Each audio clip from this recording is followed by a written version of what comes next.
Welcome back, and we're going to pick up where we left off in the last video. We were looking at the spring cobweb brush. So now we're going to go ahead and look at our next brush. And I'm just going to go ahead and make sure I'm down in my canvas and then do a Control-A backspace to clear this out. And what I want to do is I want to come over here and I want to get probably my most complex brush that I made, which is the Spring Flame Glow. So I'm going to go ahead and get that, and I'm going to come over here and I'm going to get something kind of like a reddish orange, and somewhere down here pretty low in terms of value, maybe somewhere around say 75 value. So you can see got a value of 75, so maybe I'll set these guys manually. I'll do 104 and 75, and those can be kind of decent settings for starting with this particular brush. Now this is a glow brush, so it's going to work on the canvas and the layers differently, of course, like we talked about before. But we're going to be primarily working on the canvas here. I like the way that this looks better on the canvas than it does on layers, to be perfectly honest. But try both, and you'll see what I'm talking about. Now, the first thing I will tell you about this is that this is going to be using the flow map. So the flow map that you have selected is going to have a big impact. So I'm going to come over here, and I'm just going to switch this back over to clouds, which is our default flow map by default. And then what I want to do is I just want to come up here, and I'm going to start by pressing hard, and then I'll pull upwards. So I'm going to go ahead and start pressing hard, and then pull upwards like so. And you can see we can get kind of this flamey effect, just like that. So you can see this can be something that we can build up and we can get sort of kind of a flamey effect. Now this is a little bit jittery. This is a little bit more chaotic than I would like it to be. However, this could be nice for sort of like more of an angular, stylized type of flame. And that could be something that might work for you. However, what I want is something a little bit softer, a little bit smoother, and a little bit more able to be controlled. Now there's a couple things that I can do to modify this brush to make it into something that I can control much, much better. Now the first thing is a palette that we haven't looked at previously, so I'm going to go ahead and double click on Particles General to collapse that real quick. And I'm going to come down here to Smoothing. I'm going to double click that to open that up. And what I want to look at here is Cubic Interpolation. Cubic Interpolation has a big, big impact on all of these particle brushes. Now the idea here is that the higher the cubic interpolation, more of that particle is going to be spit out. So the lower the effect is going to be as far as the points, the sort of smoother and the less that particle is going to be spit out. And it's just going to be something that's a lot more controllable. So we're going to go ahead and move that all the way down to 0 to begin with. Now when I do that, you're going to see that it becomes way, way weak right off the bat. And so we need to make some changes here in order to make this something that can actually be as intense as this was, or even maybe more intense. So we're going to come over here to opacity, double click that to open that up. We're going to set that from 25 all the way up to 100. And that's going to give us sort of a good beginning, right? So I'm going to go ahead and double click that and collapse that down. Then I want to come over here to Spring Particles. I'm going to go ahead and open that up. And I'm going to set the path opacity and the spring opacity up to 100%, like so. And you can see right away we're already getting something that's a lot nicer in terms of opacity. And it's also something that can be, maybe more smooth. And now that we have those settings in place, let me just go ahead and double click Spring Particles to collapse that down. We can control the damping. Now the damping is set at 50% by default, and that's a good setting.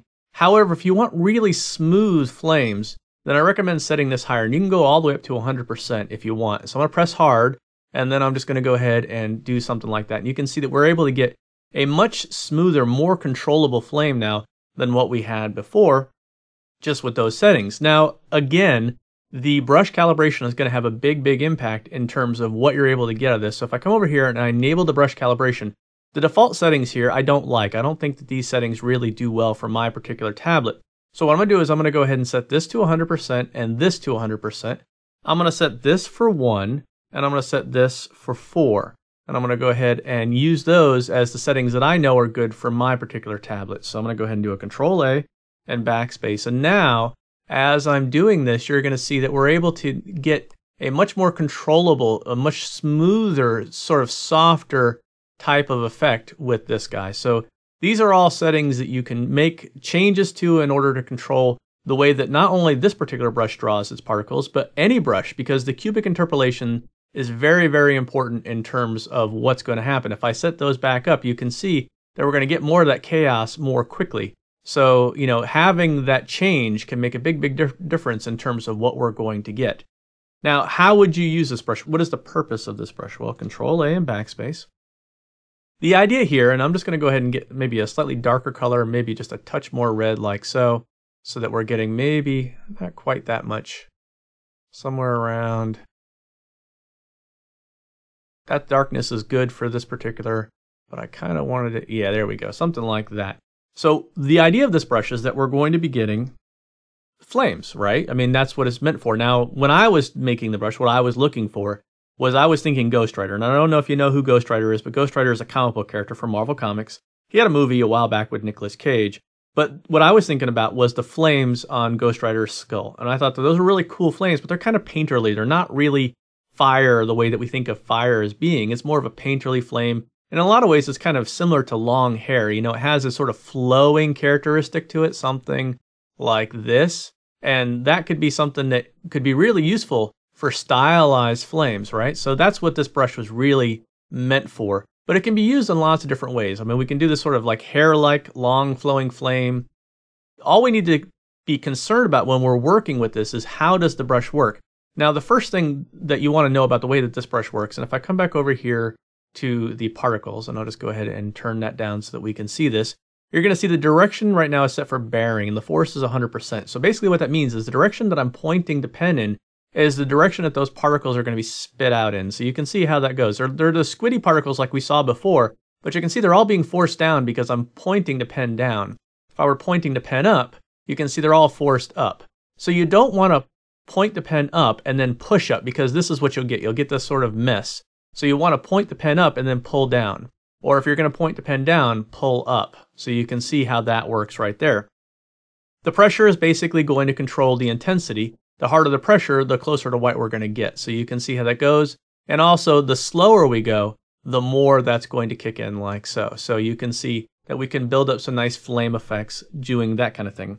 We can also do more long flamey effects. So I'm going to do something like this. We're going to point over in this direction. I want to press hard, and then I'm going to pull down like so. And I'm going to kind of slow down a bit as I'm going out. So now I'm going to do the same thing. I'm going to start over here, press, and then kind of slow down a bit like so.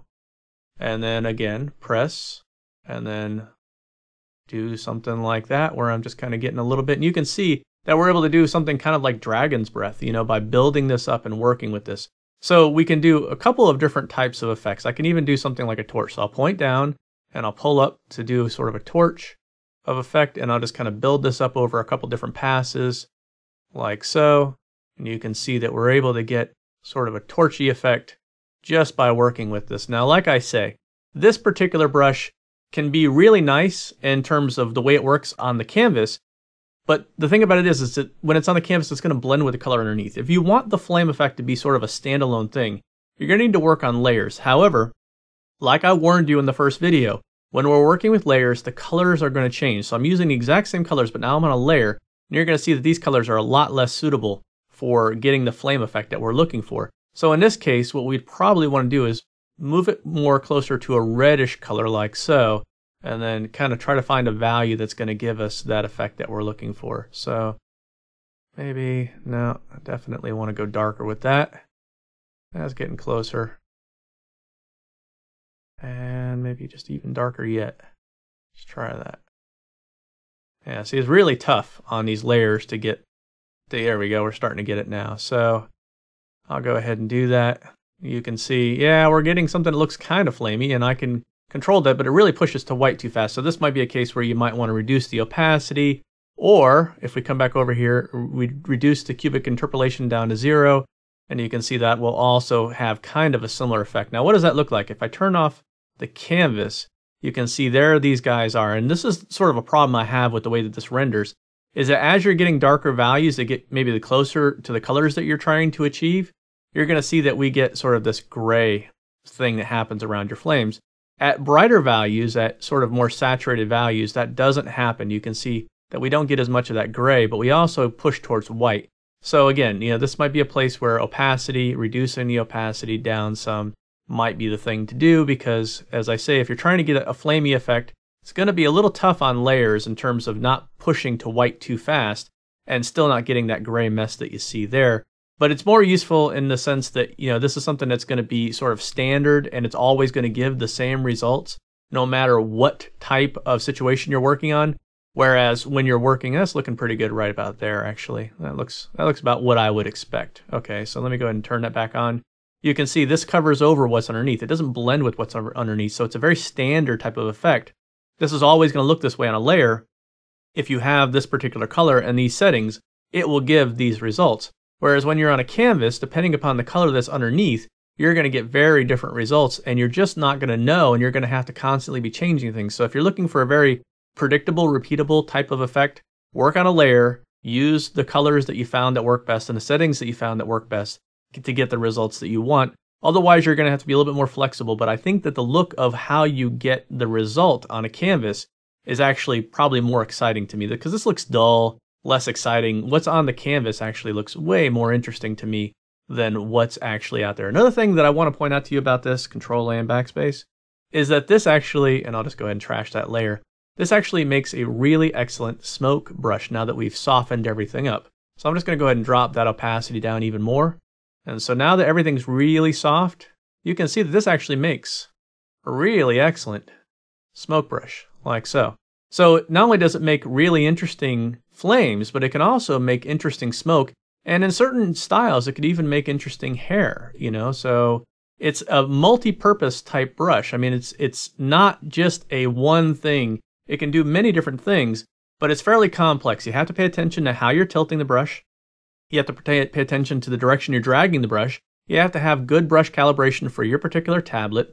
You have to have the right color chosen, and you have to be willing to get into things like your smoothing or cubic interpolation points and manipulating your opacity to get the specific effects that are going to work best for the thing that you're trying to achieve.